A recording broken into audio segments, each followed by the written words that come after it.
If you're thinking about having a DLC build, watch the rest of this video.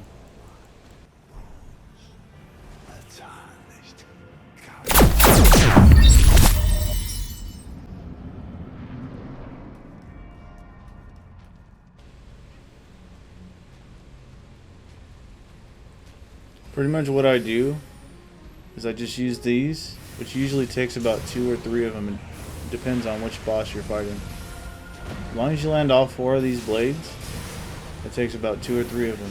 You break the stance, use your Ash of War, and there you go.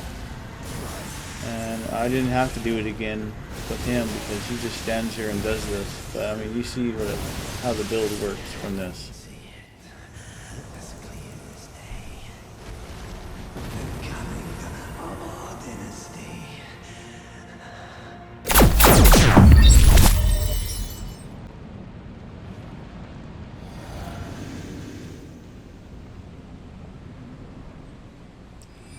And here's another example of how good this Glint Blade Phalanx is, Ash of War.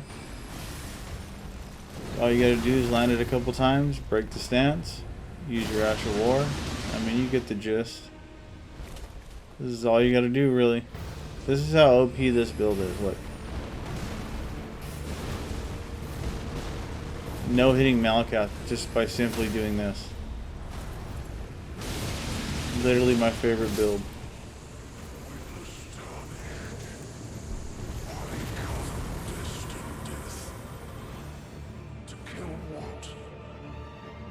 For you guys, one of my favorite PvE builds.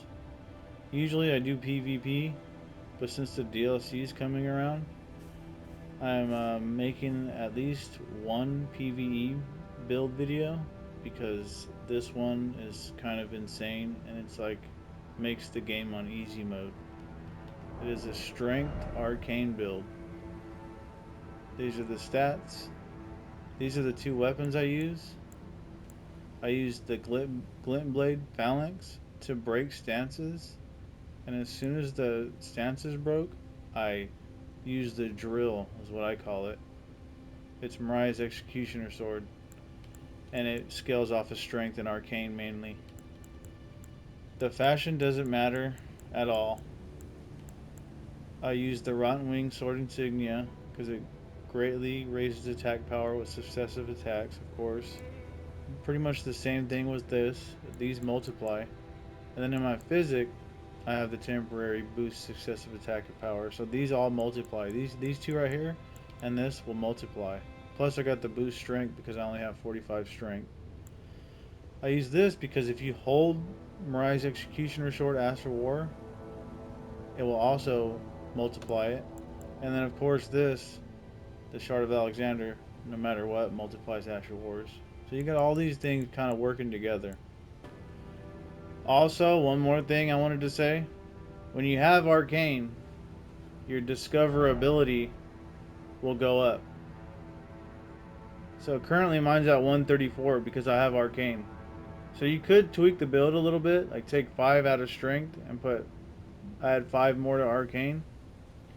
And that means the new weapons and the DLC will happen to drop for you more frequently because you have arcane. That's another reason why to have a little bit of arcane or to be on an arcane build during the DLC. Just a quick fact.